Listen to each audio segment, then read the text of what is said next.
میرے بھائی اور دوستوں، جیسا اس نے اس وقت کو استعمال کیا ہوگا اس کے مطابق اس کے ساتھ اللہ کی طرف سے معاملہ ہونے والا ہے۔ جو مر چکے ہیں ان کے ساتھ شروع ہو چکا ہے، جو مریں گے وہ دیکھ لیں گے۔ اور یہ دنیا کا سب سے بڑا مسئلہ ہے، میرا ذاتی، آپ کا ذاتی اور پوری دنیا کے افراد کا، اجتماع کا، مردوں کا، عورتوں کا سب سے بڑا مسئلہ یہ ہے کہ ہم اس آنے والی ہمیشہ کی زندگی میں کامیاب ہو جائیں۔ خالدین فیہا ابدا، آپ اس لفظ میں ذرا غور کریں، خالدین فیہا ابدا، ہمیشہ رہیں گے جنت میں، ابد الآباد، خالدین فیہا ابدا، ہمیشہ رہیں گے دوزخ میں، ابد الآباد۔ اور جب ہمیشہ کے لفظ خالدین، ہمیشہ، ہمیشہ میں وہ طاقت ہے جو خالد میں، خالدن فیہا، خالدین فیہا، تو یہ لفظ خالد ہے یہ آئندہ کی ہر حد کو توڑ دیتا ہے، اور نظر کی ساری وسعتیں اس کے سامنے سمٹ جاتی ہیں، اور کسی مقام پر جا کر ٹھہراؤ نہیں۔ کسی کو کہا جائے کہ اس کو 1000 سال جیل میں ڈال دیا جائے، 1000 سال دوزخ میں ڈال دیا جائے، ایک امید ہے کبھی تو گزرے، 1,00,000 سال کے لیے ڈال دیا جائے، امید ہے گزر جائے، 1 ارب سال کے لیے ڈال دیا، امید بن جاتی گزر جائے، تو لفظ کی مقدار کی قید ہٹا کر خالد کا لفظ آ گیا، خالدن فیہا، ہمیشہ کی سزا ہے، اور اس سزا میں ایک ٹھہراؤ نہیں، فذوقوا فلن نزیدکم الا عذابا، یہ عذاب چکھو، یہ ہمیشہ بڑھتا جائے، ہر آنے والا لمحہ وہ عذاب کو بڑھائے گا۔ یہ صرف جیل میں اللہ ڈال دیتا ہمیشہ کے لیے تو بھی بہت بڑا عذاب تھا، وہ صرف جیل نہیں ہے بھائیو، انہا لظا، وہ ایک بھڑکتی ہوئی آگ ہے، نزاعۃ للشوا، جو کھال کو اتار دیتی ہے، اور ہماری کھال یہاں 1.5-2 سینٹی میٹر ہے ٹوٹل، اور جتنے انسان کے احساسات کے سیلز ہیں وہ کھال کے اندر ہوتے ہیں، کھال جل جائے تو درد ختم ہو جاتا ہے۔ یہ کھال جہنم میں جا کر 42 ہاتھ موٹی ہوگی، 42 ہاتھ، اور ایک ہاتھ شرعی جو ذراع ہے وہ 25 انچ کا ہوتا ہے، 2 فٹ سے 1 انچ اوپر، تو کوئی تقریباً 90 فٹ کے قریب صرف کھال کی موٹائی ہوئی، 90 فٹ، تو اس میں جو درد کے محسوس کرنے کا سسٹم ہے وہ طاقتور کیسے ہو جائے گا؟ انسان کا دماغ ہی ہے جو سارے احساسات کے پیغام بھیجتا ہے، یہ دماغ اس وقت 5-6% کام کر رہا ہے عام لوگوں، جو پڑھے لکھے ہوتے ہیں ان کا 7-8%، جو زیادہ کسی چیز کی گہرائی میں جاتے ہیں 10-9-10%، اہل اللہ جو روحانیت پر محنت کرتے ہیں ان کا 10 سے بھی اوپر چلا جاتا ہے، 13-14 تک، لیکن اس کے آگے کسی کے نہیں گیا۔ آئنسٹائن کے دماغ کو رکھا گیا تھا، اس کے مرنے کے بعد تو 11.2% اس کا دماغ استعمال ہوا تھا، تو احساسات کا جو سارا سسٹم ہے وہ دماغ میں، تو دماغ 4-5% کام کر رہا، باقی سارا سویا ہوا ہے۔ یہ ہے کتنا لمبا چوڑا یہاں اللہ نے پہنچایا ہوا ہے، اگر ہمارے دماغ اور اس کی ساری چیزوں کو نکال لیا جائے اور اس کا ایک تار بنایا جائے، تار، اور یہ صدیق مسجد سے لے کر اس کو اڑا جائے آسمان کی طرف، تو یہاں سے چلتا ہوا چاند ہم سے 2,40,000 میل کے فاصلے پر، یہاں سے اسی ایک آدمی کا دماغ اس کی تار بنائی اور اس کو لے کے چلتے گئے، تو یہ 2,40,000 میل اوپر جائے گا، پھر چاند کے اوپر سے اس کو چکر دے کر واپس لایا جائے، تو پھر وہ صدیق مسجد میں آ کر اسی دماغ کی رسی کو ایک دوسرے کے ساتھ گانٹھ دی جا سکتی ہے، ممکن ہے اس سے زیادہ. میں نے ایک نیورو فزیشین سے پوچھا کیا یہ ٹھیک ہے؟ کہنے لگا اس سے زیادہ ہی ہوگا. ہاں تو اس سے زیادہ ہی ہوگا. تو گویا ایک آدمی کے دماغ کے ریشے کوئی 5 لاکھ میل میں پھیلے ہوئے ہیں. پھر یہ جو 5 لاکھ میل کی رسی ہے اس کے ہر پن پوائنٹ میں کمپیوٹر چھپا ہوا ہے. جہاں پن کتنا کو جگہ گھیرتی ہے کہ نوک کتنی چھوٹی چھوٹی. تو آپ بتائیے کتنے خرب کمپیوٹر دماغ میں فٹ ہیں. اللہ یہ سارے کھول دے گا. فَيَوْمَئِذٍ لَا يُعَذِّبُ عَذَابَهُ أَحَدٌ وَلَا يُوثِقُ وَثَاقَهُ أَحَدٌ. آج تیرے رب جیسی پکڑ کوئی نہیں کرے گا اور تیرے رب جیسا عذاب کوئی نہیں دے گا. اب ہمارے تھوڑا سا دماغ کا کام ہوتا ہے, ہمارے سر کا درد ہوتا ہے, وہ ہمیں دیتا ہے تیرے درد ہے, وہ ہمیں تڑپا دیتا ہے. ہمارے گردے میں تکلیف ہوتی ہے, ہمارا دماغ پیغام دیتا ہے تیرے گردے میں تکلیف ہے. وہیں درد کی احساس لہر اٹھتی ہے, بڑے بڑے پہلوان لوٹ پوٹ ہو جاتے ہیں, تڑپ تڑپ کے کہاں جاتے ہیں. ایک چھوٹا سا گردہ اور اس میں ایک معمولی سا درد اٹھا ہے اور دماغ بچانے سے سب ویسے سویا ہو. اب دماغ سارا کھل گیا, جسم اتنا بڑا ہو گیا کہ صرف کھال 90 فٹ موٹی ہوگی اور چھاتی اتنی چوڑی ہو گئی کہ یہاں سے گھوڑا دوڑنا شروع کرے اور یہاں تک دوڑنے کے لیے اس کو 3 دن 3 رات چاہیے. مسلسل گھوڑا دوڑتا چلا جائے تو گھوڑے کی رفتار اوسطاً اپنی پوری رفتار سے دوڑے 50 کلومیٹر فی گھنٹہ ہے. تو اب آپ اندازہ فرمائیے کہ وہ کوئی 4000 کلومیٹر سے لمبی اس کی چھاتی ہو گئی. ایک دانت اس کا اونٹ پہاڑ کے برابر ہوگا. اونٹ پہاڑ 10 میل لمبا چوڑا ہے. تو 10 میل جس کا دانت ہو اور 4000 کلومیٹر سے چوڑی اس کی چھاتی ہو, 90 فٹ سے موٹی اس کی کھال ہو اور دماغ سارا اس کے 5 لاکھ میل کا فائبر, اس کا ایک ایک کمپیوٹر اس کا بیدار ہو چکا ہو, پھر اس کو اللہ دوزخ کی آگ کو پھینکے تو اس کے احساس کہاں جائیں گے. تو اب آپ سوچیں یہ دنیا کتنے خطرے میں جا رہی ہے. اور ہمارے نادان دانشوروں نے معیشت ہمارا بڑا مسئلہ بنا دیا. ہمارا تو معیشت بڑا مسئلہ ہے ہی نہیں, ہمارا تو آخرت بڑا مسئلہ ہے. ہم تو پاگلوں کے ہاتھ میں آ گئے. جنہوں نے مغرب سے علم حاصل کیا, مغرب میں تو سورج بھی اندھا ہو جاتا ہے, ہم روشنی کہاں سے تلاش کریں. میں تو روزانہ کھپ ڈالتا ہوں کہ اللہ کی قدرت میں غور کریں. سورج مشرق سے نکلتا ہے, مغرب میں جا کے ڈوب جاتا ہے. مغرب ڈوبنے کی جگہ ہے, ابھرنے کی جگہ نہیں ہے. مغرب اندھیروں کی جگہ ہے, روشنیوں کی جگہ نہیں ہے. روشن خیال کا کیا مطلب جو مغرب سے تعلیم حاصل کر کے آیا. روشن اردو کا لفظ, عربی میں اس کو نور کہتے ہیں. روشن خیال. تو اگر میں اس کو یوں کہوں نور خیال تو ٹھیک بات, کیونکہ میں نے ایک لفظ عربی کا لے لیا. نور اللہ کی ذات سے نکلا ہوا ہے جو کافر کے مقدر میں ہے نہیں. تو مغرب کا علم پڑھ کے روشن خیال کوئی بن کیسے گیا؟ وہ تو تاریخ خیال ہو. نور کہتے ہیں اللہ نور السماوات والارض, اس کو آیت النور کہتے ہیں. آیت النور یہ ایسی زبردست آیت ہے کہ اس پر ہر بڑے عالم نے مستقل رسالہ لکھی. امام غزالی رحمۃ اللہ علیہ نے اس پر مستقل ایک رسالہ تسلیم کیا ہے. آیت النور اس کا نام ہے, آیت النور. اسی پر سورہ نور ہے, اسی آیت پر سورہ نور کا نام نور رکھا گیا ہے. اور ہر مفسر نے اس آیت پر آ کر اپنی طاقت سے قلم کو چلایا ہے. اللہ نور السماوات والارض. میں کوئی آیت بتانے نہیں جا رہا ہوں, میں تو ایک درمیان میں بات آ گئی. میں نے کہا کہ روشن خیال, روشنی نور ہو گیا. نور اللہ ہے, اللہ کی ذات سے نکلا. کہاں سے ثابت ہوا؟ قرآن کی اس آیت سے, اللہ نور السماوات والارض. اللہ ہی ہے اس زمین آسمان کا نور, اللہ ہی ہے زمین آسمان کو روشن کرنے والا.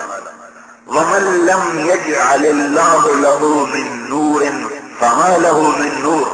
جسے اللہ نور نہیں دے گا اس کے پاس نور آئے گا کہاں سے؟ تو کافر کو نور ملا کہاں سے؟ کافر کے پاس نور کیسے آ سکتا ہے؟ مشرک جو اللہ کا بیٹا بنا دے. تكاد السماوات يتفطرن منه وتنشق الأرض وتخر الجبال هدا أن دعوا للرحمن ولدا. ساری دنیا پہ ایٹم بم گرا دو تو ممکن ہے زمین کچھ تھوڑی بہت تباہ ہو جائے، پھر بھی کچھ بچ جائے.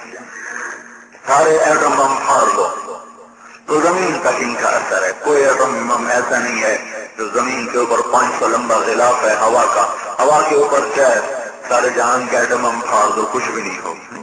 تو ہوا ہے نا جو لے کے چلتی ہے، تو ہوا 500 میل موٹی ہے، 500 میل لمبائی ہے. 500 میل کے اندر ایٹم بم کا اثر ہے. ہائیڈروجن بم ہے، ایٹم بم ہے، نیوکلیر بم ہے، یہ بم وہ بم. کوئی بم ایسا نہیں کہ ساری کائنات کو زیر و زبر کر دے. لیکن خود میں اچانک آیت میرے ذہن میں آئی کہ یہ ایک بم ایسا اللہ تعالیٰ بتا رہا ہے کہ اگر اللہ اس سیفٹی پہ نکال دے تو زمین نہیں، فضا نہیں، ساتوں آسمان ریزہ ریزہ ہو جائے. ایک بول عیسائی کا ایک بول کہ عیسیٰ علیہ السلام اللہ کا بیٹا ہے، اور یہودی کا ایک بول کہ عزیر اللہ کا بیٹا ہے. یہودیوں کے نزدیک وقالت الیہود عزیر ابن اللہ وقالت النصارى المسیح ابن اللہ ذلك قولهم بافواہہم. یہود کہتے ہیں عزیر اللہ کا بیٹا. عزیر کو اللہ تعالیٰ نے پہلے موت دی، 100 سال مرے رہے، پھر 100 سال کے بعد زندہ کر دیا. تو وہ ان کا قصہ مشہور ہے. او کالذی مر علی قریہ وہی خاویۃ علی عروشها قال أن يحيي هذه الله بعد موتها فأماته الله 100 عام ثم بعثه قال كم لبثت قال لبثت يوما أو بعض يوم قال بل لبثت 100 عام. جا رہے تھے ایک شہر پہ عراقی قوم نے حملہ کر کے تہس کر دیا.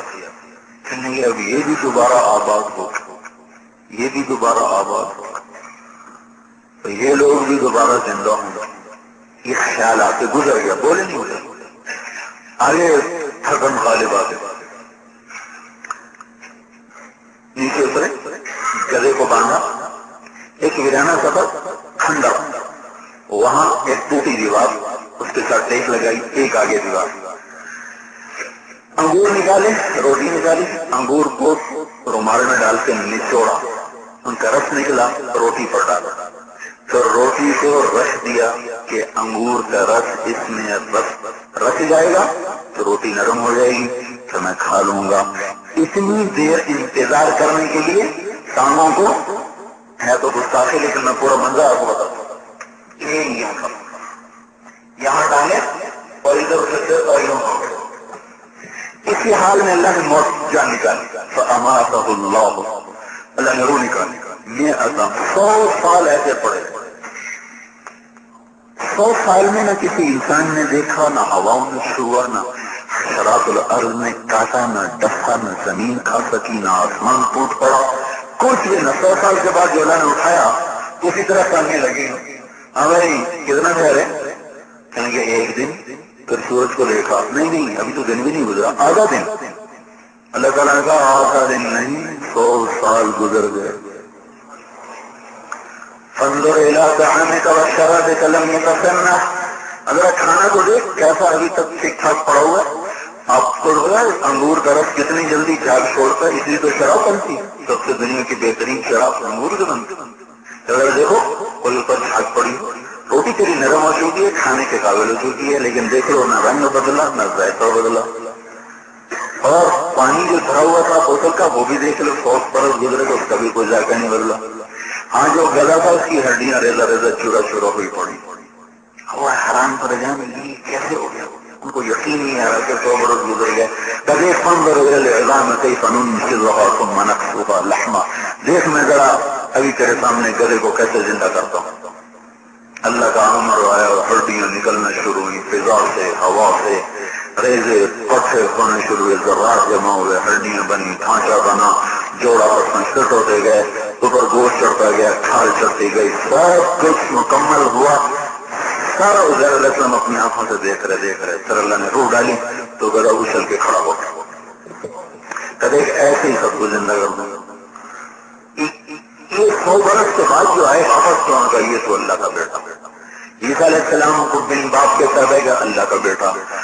تو قرآن یہ کہتا ہے کہ اگر اللہ اس بول کا سیفٹی پن نکال دے، یہ سیفٹی پن آج کا ترجمہ کر رہا ہوں، آسانی سے سمجھ میں آئے گا، کون کا جو پن نکال یہ بول ایسا ہے تکاد السماوات یتفطرن منه وتنشق الارض وتخر الجبال حتى، اگر اللہ اس بول کو اثر کرنے دے کہ عیسیٰ اللہ کا بیٹا، عزیر علیہ السلام اللہ کا بیٹا، اگر اللہ اس بول کو چھوڑ دے اور اس کو اثر دکھانے دے تو ساتوں آسمان پھٹ جائیں، پہاڑ ریزہ ریزہ ہو جائیں اور زمین ٹکڑے ٹکڑے ہو جائے، جب یہ کہتے ہیں ان دعوا للرحمن ولدا وما ينبغي للرحمن ان يتخذ ولدا، کبھی اللہ کا بھی بیٹا ہوا تو ایسے اندھوں کے تعلیم یافتہ روشن خیال کیسے ہو سکتے؟ یہ تو ہیں اندھے خیال، تاریخ خیال لوگ ہیں۔ مغرب اندھیروں کی جگہ ہے، مشرق روشنیوں کی جگہ ہے، مغرب ڈوبنے کی جگہ ہے، مشرق ابھرنے کی جگہ ہے۔ یہ تو اللہ نے سزا کے طور پر ہم پر اندھیروں کو مسلط کیا ہوا ہے، سزا کے طور پر ہم پر اندھوں کو مسلط کیا ہوا ہے، سزا کے طور پر اللہ تعالیٰ نے ہمیں ظالموں کے حوالے کیا ہوا ہے۔ جب ہم بھی وہی کچھ کر رہے ہیں جو وہ کر رہے ہیں تو ہمیں اللہ قیادت کیوں دے گا؟ ہمارے بھی ڈانسنگ ہال بن جائیں، ہمارے بھی وہ ساری بے حیائی کے کام ہوں جو وہ کر رہے ہیں تو ہم کیوں قیادت کے اہل کہلائیں؟ کیوں ہمارے ہاتھ میں اللہ انسانیت کی بات ہوتے؟ تو اللہ تعالیٰ کا قانون اندھا تو ہے نہیں، اور اللہ تعالیٰ کی کسی سے رشتہ داری تو ہے نہیں، مسلمان سے تعلق کافر سے زیادہ ہے، لہذا اس کے لیے قانون یہ ہے کہ وَلَنُذِيقَنَّهُم مِّنَ الْعَذَابِ الْأَدْنَىٰ، انہیں دنیا میں عذاب دو چھوٹا، دون العذاب الاکبر بڑا نہ دو، لعلہم یرجعون، شاید یہ توبہ کر لیں اور رجوع کر لیں میری طرف، باقی رہا کافر کا ذرہم، چھوڑ دو چھوڑ دو، یاکلوا کھانے دو، ویتمتعوا کچھ نفع اٹھانے دو، ذرہم یخوضوا چھوڑ دو، ویلعبوا یہ ڈوب جائیں شہوتوں میں اور خوب ناچ لیں۔ سارے یورپ کی زندگی گھوم رہی ہے رقص کے گرد، شراب کے گرد، عورت کے گرد، موسیقی کے گرد، جیوے کے گرد، اس کے علاوہ اور ان کے سامنے کوئی زندگی کا کام کوئی نہیں۔ تو یہ روشن خیال ہوئے، یہ تو تاریخ ہیں، ان کا علم پڑھنے والے بھی تاریخ ہیں۔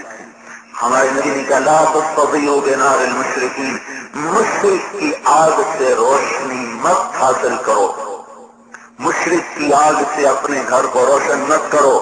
حسن بصری سے پوچھا گیا اس کا کیا مطلب؟ ارشاد فرمایا اس کو مشیر نہ بناؤ،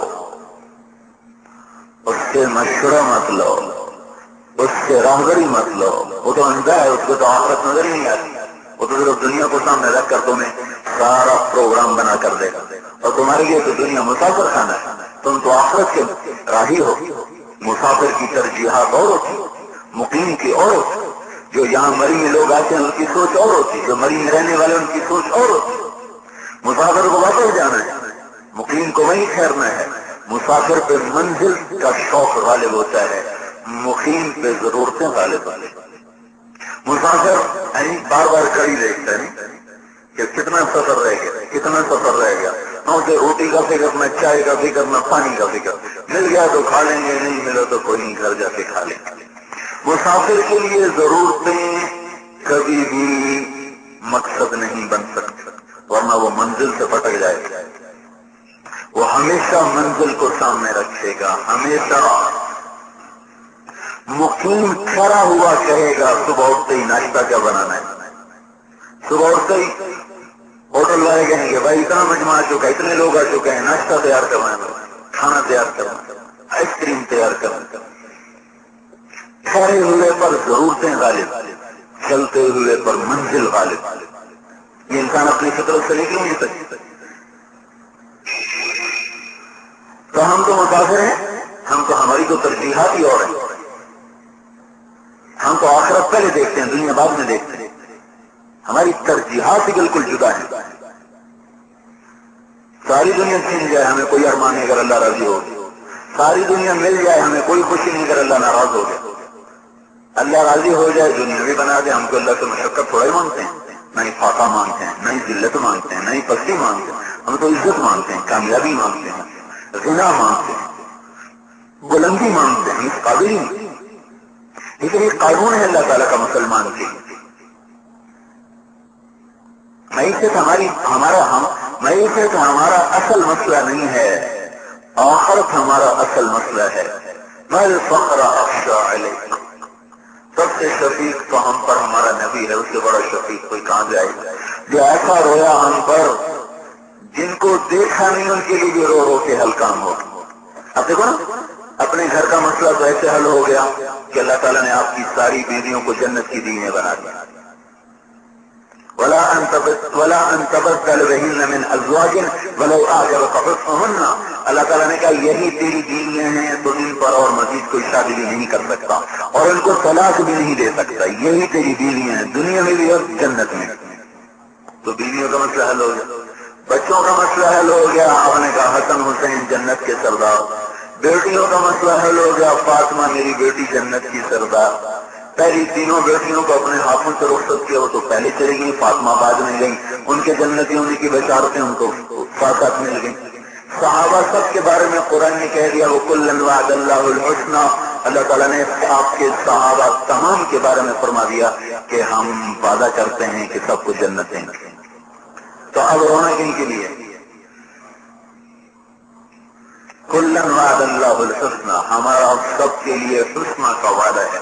حسنہ کو قرآن سے ہی ڈھونڈ لو. کوئی پتہ نہیں کیا اس میں تعویل کر دے. حسنہ، اب میں صرف لفظ حسنہ لیتا ہوں. حسنہ ایک اور آیت چھوڑ دیں تو خود پتہ چل جائے گا کہ یہاں قرآن کیا وعدہ کر رہا ہے. ان الذین سبقت لهم منا الحسنى، جن کے لیے ہمارے لیے حسنہ کا وعدہ طے ہو گیا، اولئک عنہا مبعدون، وہ جہنم سے بڑی دور کر دیے جائیں گے. لا یسمعون حسیسها، وہ اس کی آہٹ بھی نہیں سن پائیں گے. وہم فی ما اشتہت انفسهم خالدون، اپنی لذت کی زندگی میں ہمیشہ ہوں گے. لا یحزنهم الفزع الاکبر، قیامت کا ہولناک دن انہیں ڈرائے گا نہیں. وتتلقاهم الملائکہ، فرشتوں کا استقبال کریں گے. ھذا یومکم الذی کنتم توعدون، یہ وہ دن آ گیا جس کا آپ کے ساتھ وعدہ کیا گیا. تو صحابہ کا مسئلہ بھی حل ہو گیا، تو اب کیوں رو رہے ہیں؟ اور ایسا رو رہے ہیں کہ اللہ نے قرآن میں ایک دفعہ ان آیات کو جمع کرنے لگا جن میں اللہ نے اپنے نبی کو تسلیاں دی کہ ایسا غم نہ کر، اتنا نہ رو، اتنا نہ پریشان ہو. تو ایک تو میرے پاس وقت تھوڑا ہوتا ہے تو میں کو 50 کے قریب آیات دیکھی. میں نے سمجھا 2-4 آیتوں کے عام طور پر لعلک باخع نفسک علی آثارہم ان لم یؤمنوا بہذا الحدیث اسفا، لعلک باخع نفسک الا یکونوا مؤمنین فلا تذهب نفسک علیہم حسرات. عام طور پر یہ آیات سامنے آتی ہیں، پڑھی بھی جاتی ہیں، بتا دے گئی ہیں، لیکن جب میں جمع کرنے لگا تو وہ تو 50 سے بھی اوپر جا رہی تھی. میں ساری جمع ہی نہیں کر سکا. کیا کہہ رہے ہیں اللہ تعالیٰ؟ کہیں آپ آہیں بھرتے بھرتے مر ہی نہ جائیں. فلا تذهب نفسك علیہم حسرات، کہیں آپ آہیں بھرتے بھرتے مر ہی نہ جائیں. جو ایسا شفیق ہو، جس کا علم بھی بے خطا ہو، جس کا علم بھی بے خطا ہو، جس کی پرواز اتنی بلند ہو کہ سدرۃ المنتہا بھی اس کے لیے اسٹیشن بنا، منزل نہ بنا، اور سدرۃ المنتہا کے اوپر عرش بھی اس کے لیے نشان منزل تھا، منزل نہ تھا. عرش کے اوپر 70,000 نور کے پردے اٹھا دیے گئے اور اللہ نے اپنا آپ اس پر آشکارا کر دیا. اتنی بلند پرواز کا مالک ہو، علم اس کا بے خطا ہو، شفقت اس کی ایسی ہو، پھر وہ ہمیں کوئی ایسی بات کہہ سکتا ہے جس سے ہم ناکام اور ہلاک، اور جن کے ہاتھوں میں 2 ہی دھار کے خنجر ہوں، ایک سے ایمان پہ وار کریں، ایک سے جان پہ وار کریں، وہ ہمارے مشیر بن جائیں تو ہم سے بڑا پاگل کون ہوگا، دیوانہ کون ہوگا. لا تتخذوا عدوی وعدوکم اولیاء، میرے اور اپنے دشمنوں کو کبھی دوست مت بنانا. لا تتخذوا اليہود والنصارى اولیاء، کبھی یہودی اور عیسائی کو دوست نہ بنانا. تو ہم تو اندھوں کے حوالے ہو گئے، دانشور کہاں سے، ہم روشن خیال کہاں سے، ہم بے خیال کے مالک ہمارے. اللہ تعالیٰ جب ناراض ہوتا ہے تو نہیں کر دیتا ہے. موسیٰ علیہ السلام نے پوچھا یا اللہ جب تو ناراض ہوتا ہے تو نشانی کیا ہے؟ تو اللہ تعالیٰ نے فرمایا امطر علیہم ابان حصادہم وامنعوا ابان زرعہم واجعلوا الملک فی صفحائہم والمال الى بخلائہم. جب میں ناراض ہوتا ہوں تو جب کھیتیاں کاشت کرتے ہیں تو بارشیں بند کر دیتا ہوں، جب بارش کی ضرورت ہے، جب وہ پک جاتی ہیں تو بارشیں برسانا شروع کر دیتا ہوں، اور حکومت بے وقوف انسانوں کے ہاتھ میں دے دیتی ہے، نادان انسانوں کو حکمران بنا دیتا ہوں، اور پیسہ بخیلوں کو دے دیتا ہوں جن کے دل میں کسی غریب کے لیے کوئی نرمی کی گنجائش ہوتی۔ لہذا جب تو راضی ہوتا ہے تو اس کی کیا نشانی ہے؟ ماذا علامت رضاک، تو اللہ تعالیٰ نے ارشاد فرمایا انصر علیہم ابان زرعہم، جب کاشت کرتے ہیں بارش دیتے ہیں، وَأَمْنَعُوا إِبَّانَ حَصَادِهِمْ، جب پک جاتی ہے تو روک لیتا ہوں، وَأَجْعَلُ الْمُلْكَ فِي حُلَمَائِهِمْ، ان کے عقل مندوں کو، ان کے سمجھداروں کو، ان کے درد مندوں کو حکومت دیتا ہوں، وَالْمَالَ إِلَىٰ سُمَحَائِهِمْ، اور پیسہ سخیوں کو دیتا ہوں کہ اوروں پہ خرچ کریں۔ ایک زمانہ تھا ہے مال تھا اس سخیوں کے پاس۔ آج ہی میں ایک واقعہ پڑھ رہا تھا، ایک عرب سردار تھا معن بن زائدہ، بڑا حلیم، بڑا بردبار، بڑا سالار، عباسی دور کا بہت بڑا سالار بھی، سردار بھی۔ تو ایک دن چند لوگ کٹھے ہوئے، کہا کوئی ہے جو اس کو بھی غصہ دلا دے، اس کا ٹیمپر لوز کر دے، کوئی ہے وہ؟ تو ایک شاعر نے کہا میں کر دیتا ہوں، میں کر دیتا ہوں۔ انہوں نے کہا چلو اگر تو اس کو اگر تو غصہ دلا دے تو منہ مانگائے نا۔ تو آیا بھرے دربار میں، کہنے لگا اتذکر اذ لحافک جلد شاۃ واذ نعلاک من جلد البعیر، اس پر ایک دور بڑی مشقت کا گزرا تھا۔ تجھے یاد ہے جب تیرا جوتا اونٹ کی کھال کا ہوتا تھا اور تیرا بستر بکری کی کھال ہوتا تھا؟ تو کہنے لگے کیوں نہیں یاد؟ وَهَلْ أَحَدٌ يَنْسَى قَدِيمَهُ، کبھی کوئی ماضی بھی بھولتا ہے؟ وَسُبْحَانَ الَّذِي أَعْطَاكَ مُلْكًا وَعَلَّمَكَ الْجُلُوسَ عَلَى السَّرِيرِ، پاک ہے وہ ذات جس نے تیرے جیسے کو تخت پہ بٹھا دیا۔ کہ بے شک میں اس قابل کہاں تھا، میرے اللہ نے مجھے بٹھایا۔ یہ وار بھی خالی کیا تو کہ سأرحل عن دیار انت فیہا وان جار الزمان علی الفقیر، تیرے جیسے کی سرداری میں رہنا بڑی ذلت ہے، میں یہ ملک چھوڑ کے جا رہا۔ تو کہنے لگا ان صاحبتنا فمرحبا بک وان فارقتنا فرافقتک السلام، اگر تم ہمارے پاس رہو تو ہم نظریں بچھائیں گے، اور اگر تم جانا چاہو تو اللہ تیرا ساتھی ہو، وارث ہو۔ یہ وار بھی خالی گیا تو آپ کہنے گا تجد لی ابن ناقصۃ بمال فإنی قد عزمت علی الرحیل، یہ سخت سے سخت بول کہ گندی ماں کے بیٹے مجھے کچھ دو، میں سفر کرنا چاہتا ہوں۔ گندی ماں کے بیٹے، یہ تو اتنی بڑی گالی ہے عرب سردار کو، کہ مجھے کچھ دو، میں جانا چاہتا ہوں۔ ان کا ہاں بھائی ضرورت مند لگتا ہے 3000 دے دیا جائے، 3000 درہم۔ تو جب 3000 سنا قلیل ما اتیت به ولکن لأطمع منک فی المال الکثیر، یہ 3000 کو اپنے منہ پہ مار، تھوڑے نے مجھے اور زیادہ دے۔ ان کا اچھا بھائی 3000 اور دے دو، 6000 ہو گیا، اچھا بھائی 3000 اور دے دو، 9000 ہو گیا، اچھا بھائی 10000 پورے کر دو۔ گالیاں سن کر 10000 پورے کر دیے تو کہنے لگا اب مجھے اجازت دے میں کچھ اور کہوں۔ کہنے لگا کہو کسالت اللہ ان یؤتیک ذخرا فما لک فی البریۃ من نذیر، اب میں اللہ سے دعا کرتا ہوں کہ اللہ تجھے سدا سلامت رکھے، تیرے جیسا درختی میں نے کوئی دیکھا ہی کوئی۔ فمنک الجود والافضال حقا وفضل یدیک کالبحر الغزیر، سمندر میں کیا وسعت ہے جو تیری سخاوت میں وسعت ہے، اور سخیوں میں کیا سخاوت ہے جو تجھے اللہ نے سخاوت دی، عزتوں کی تجھ پہ انتہا ہو گئی۔ تو مسکرانے لگا، کہنے لگا پہلے تم نے ہمیں گالیاں دی پھر بھی ہم نے تمہیں دیا، اب تم نے ہماری تعریف کی ہے تو پھر بھی ہم تمہیں دیں گے کہ 10000 اور اس کو دے دیا جائے۔ تو جب اللہ راضی ہوتا ہے تو مال ایسا کو دے دیتا ہے، اور جب اللہ تعالیٰ ناراض ہوتا ہے تو بخیلوں کو پیسہ دے دیتا ہے، جو اپنے اوپر کو خرچ کریں گے اور غریب کے لیے تیور بدل جائیں گے، آنکھیں ماتھے پہ چڑھ جائیں گے۔ اور ایک صحیح ہوتا ہے، وہ کیا ہوتا ہے کہ وہ اپنے اوپر بھی نہیں خرچ کرتا، بس جوڑ جوڑ کے خوش ہوتا رہتا، اتنے ہو گئے اتنے ہو گئے اتنے ہو گئے، اسی میں مر کھپ جاتا۔ تو بھائیو میں نے بات تو کہیں سے اٹھائی اور کہیں چلی گئی۔ ہمارا سب سے بڑا مسئلہ آخرت ہے، اور ہم غلط ہاتھوں میں آ گئے، غلط علم ہمارے پاس آ گیا، انہیں آخرت کو بالکل ہمارے لیے ایک آسان سوال کر دیا، اور دنیا کی چیزوں کو اتنا ہوا کھڑا کیا، اتنا ہوا کھڑا کیا کہ ساری سوچ، دل، دماغ سب کچھ اتنی لگا دیا۔ میں تم پہلے کہہ رہا ہوں اللہ تمہیں شرکت نہیں مانگتے، ہم اس کے قابل ہیں، لیکن ہماری دنیا میں عزتوں کی راہیں بھائیو اللہ کی اطاعت کے بغیر نہیں طے ہو سکتی۔ ہم کلمہ بھی پڑھیں اور زندگی یہ گزاریں جو مری کے مال روڈ پہ دکھائی دے رہی ہے، تو اللہ کبھی عزت نہیں دے گا۔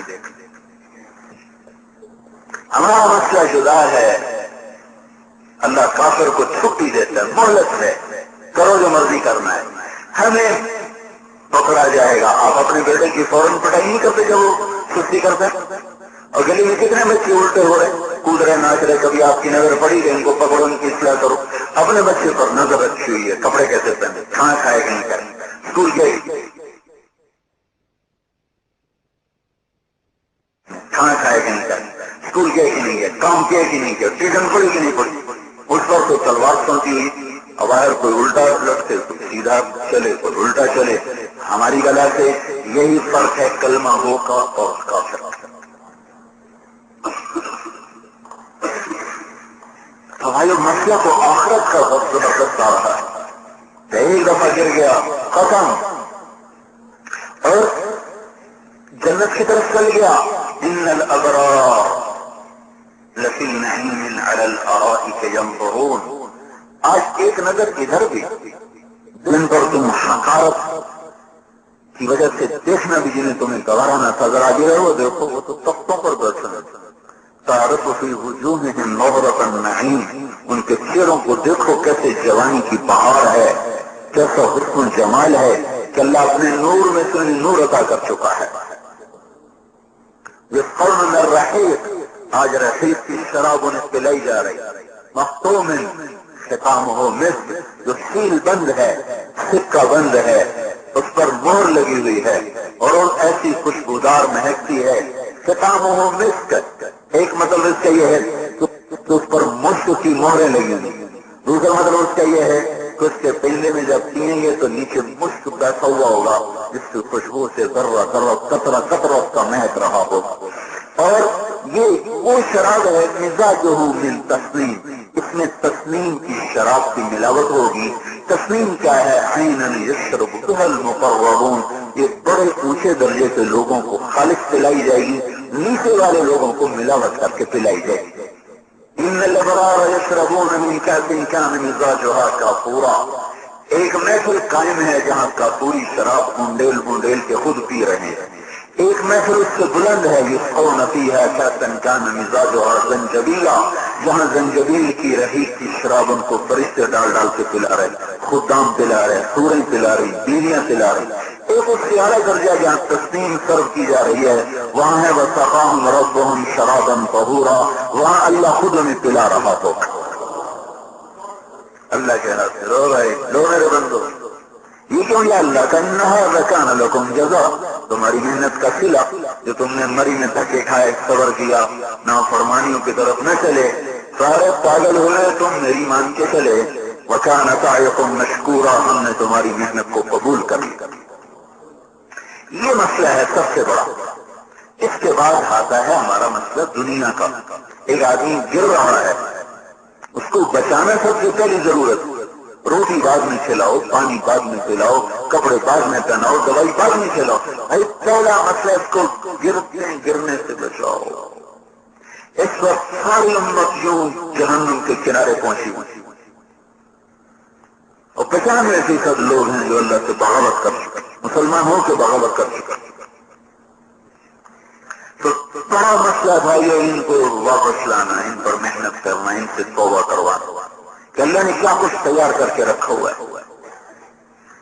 فِي ذَلِكَ فَلْيَتَنَافَسِ الْمُتَنَافِسُونَ، اللہ تعالیٰ ارشاد فرما رہے ہیں یہ ہے وہ کام جس کے لیے تمہیں زور لگانا چاہیے۔